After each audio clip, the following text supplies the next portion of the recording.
나는 혼자 일하고 싶다. 당연하지만 적은 노력은 적은 변화밖에 일으키지 못한다는 말을 기억하면서 시작이야. 세상 탓을 멈추는 것은 내 탓으로 돌리라는 것이 아니라 변화의 시작점이라는 것. 말투를 바꾸고 매일 깔끔하게 하루에 한 번의 산책만으로도 변화는 시작한다는 것이야. 어정쩡한 삶에서 벗어나기의 시작은 의외로 쉽다는 말이지. 괴로움은 나 자신을 돌아보라는 신호인데 신호를 무시하면 괴로움은 반복이라는 것이야. 사람은 시련을 겪고 배우는 게 없다면 비슷한 시련을 또 겪게 된다는 것이야. 대학은 졸업으로 매듭지어지지만 인생은 아니라는 저자는 다들 전망이 좋다고 하기에 수의학과를 전공했지만 적성에 맞지 않아서 오랜 방황 끝에 수의사 면허를 취득했고, 그렇지만 외국인 제약회사에 취직을 했고 이직을 한 후에 7년간 직장 생활을 하다가 마침내 자신의 길을 찾았다고 해. 이 책은 소심하고 예민하고 집에 있기를 좋아하는 내성적인 사람이라는 저자가 자기의 길을 찾은 이야기야. 나로서기라는 말, 외부의 치유에 기대지 않고 자존감의 원천을 내부에서 찾으면서 나로서 홀로 서려는 것이라고 하지. 길을 아는 것과 길을 직접 걷는 것은 완전히 다른 것처럼 자신을 아는 것과 자신을 받아들이는 것은 완전히 다르다는 것이야. 시도 때도 없이 움직이고 차분함이라고는 찾아볼 수도 없는 아이가 있었다고 해.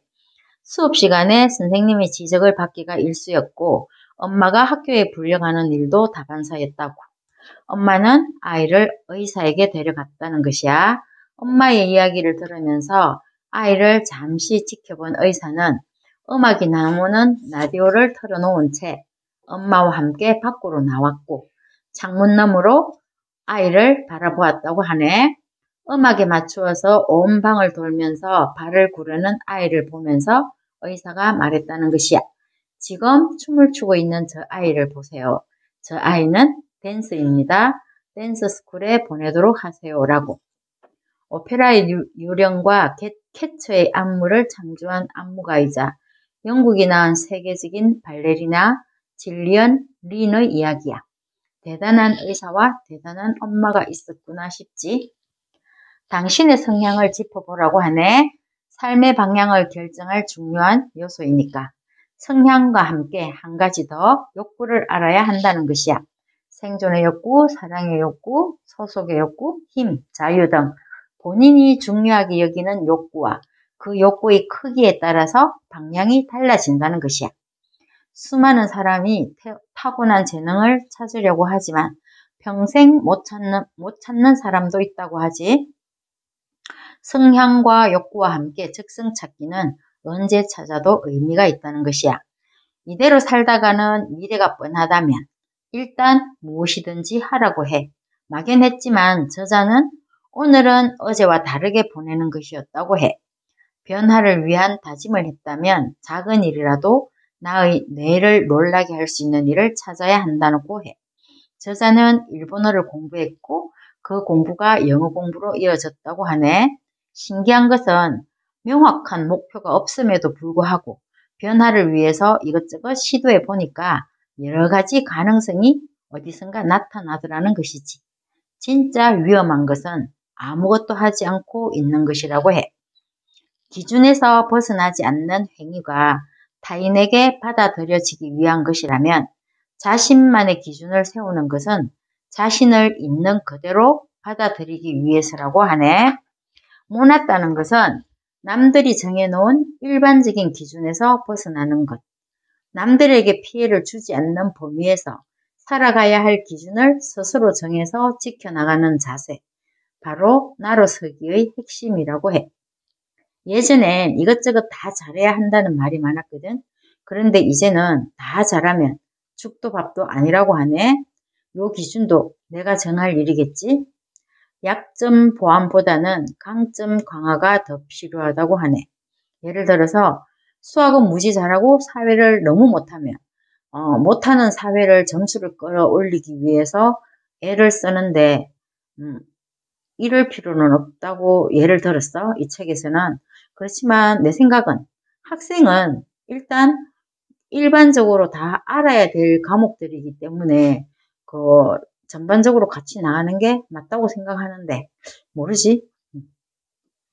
회사는 내 성장을 위한 도움이 월급도 주고 지식도 얻을 수 있고 내가 어떤 사람인지도 알게 되는 곳이라고 해.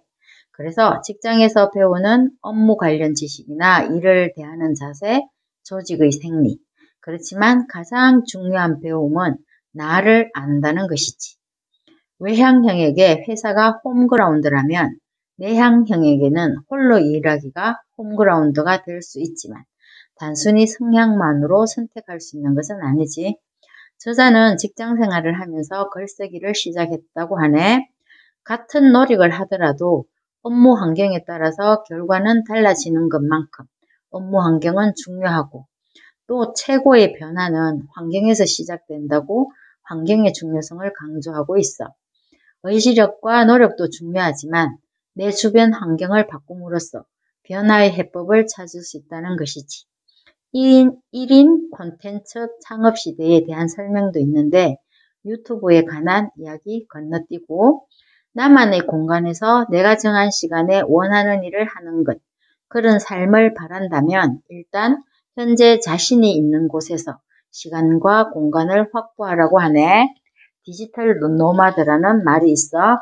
스마트폰과 태블릿 같은 디지털 장비를 활용하여서 직장 없이 시간과 장소를 주도적으로 자유롭게 선택해서 돈을 버는 사람들이라고 해. 일하는 스타일을 자신의 성향에 맞춤으로써 능률을 높이는 것이 핵심이지만 그 삶이 자신에게 맞는지도 알아볼 일이지. 스스로 철저한 관리를 할 수 없다면 힘들겠다는 생각이지. 무엇이든지 콘텐츠는 될 수 있고 내 인생 안에 답이 있다고 해. 지금까지는 소품종 대량 생산 시대였지만 이제부터는 다품종 소량 생산의 시대라고 하네. 모든 사람은 다르고 나만이 가진 차별점이 충분히 상품이 될 수 있다고 말하고 있어. 장벽은 절실하게 원하지 않는 사람을 걸러내려고 존재한다는 말도 있네.